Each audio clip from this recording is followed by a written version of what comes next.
Good morning. I'm Jessica Okosun, and I'm a professor at Barts Cancer Institute, and I'm also a scientific advisor for the Follicular Lymphoma Foundation, and I'm here at ASH this year in Orlando.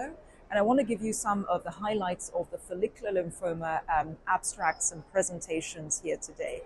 So I'll start off with some clinical abstracts, looking particularly at new therapies. So one of the exciting abstracts, particularly for our field, is the reporting of a clinical trial looking at a bispecific called epcoritamab combined with drugs that are already approved called R-squared, that's rituximab and lenalidomide.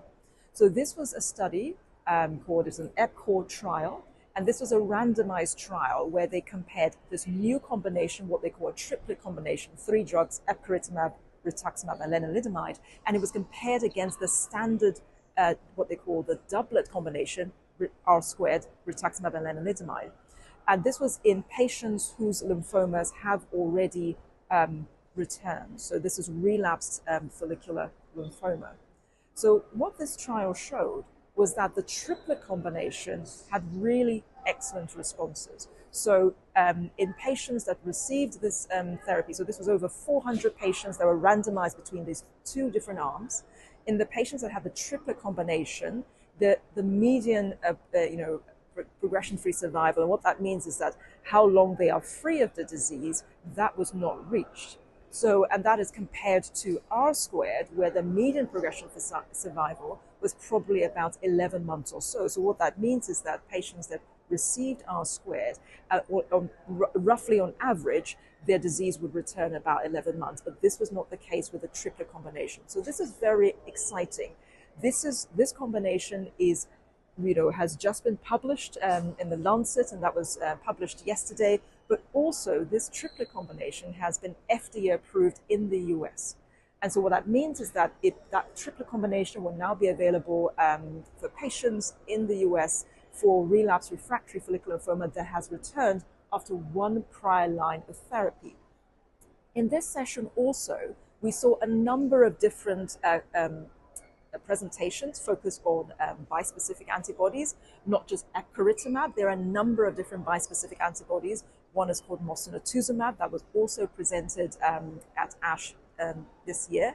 And I think if I were trying to summarize the different presentations, what we can see is that bispecifics are very active drugs for patients with follicular lymphoma. I think this is very exciting. We are seeing trials evaluating these different bispecifics either on their own or in combination.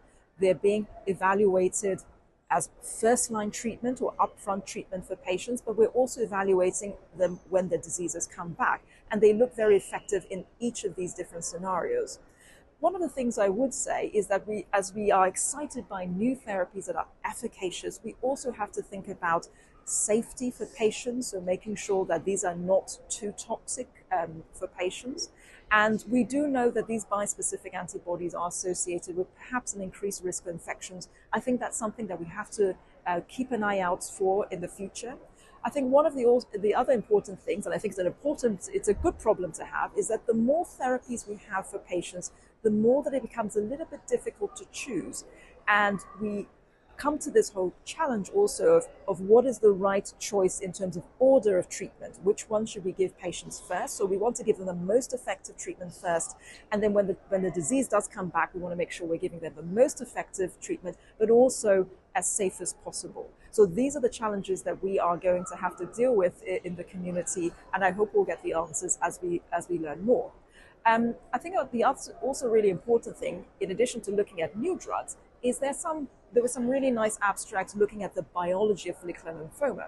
I think it is really important as we develop new drugs that we also continue to probe the biology of follicular lymphoma. This is particularly important. We still don't have the answers of why patients' follicular lymphoma returns, and we need to try and understand why that is. There was a really nice abstract that was presented by Karen Tart from France, and this was looking at patients with follicular lymphoma and looking at their disease, studying the biology of their disease at the beginning and then later when their disease came back. And what they were trying to hone in on was they was trying to understand, are they leftover lymphoma cells after they received the first treatment? and to try and understand the characteristics, the features, what's unique about these sort of leftover cells. Because if we understand the biology of that, we may find ways to target that and hopefully eradicate and reduce the risk of the lymphomas coming back. So I'm very excited by the increased understanding of the biology of follicular lymphoma. We need that alongside the development of new therapies also. So overall, I think a very important and exciting ASH in terms of developments, both on the clinical side for follicular lymphoma, but also on the biological side.